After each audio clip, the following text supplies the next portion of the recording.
जिंदगी कैलू बात बात कबर बादे रही हो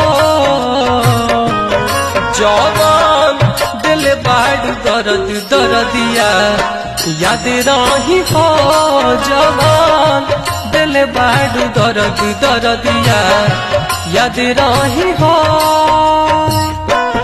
अब तो गंभीर सनम तहरा बादे रही हो अब तो गंभीर सनम तहरा बादे रही हो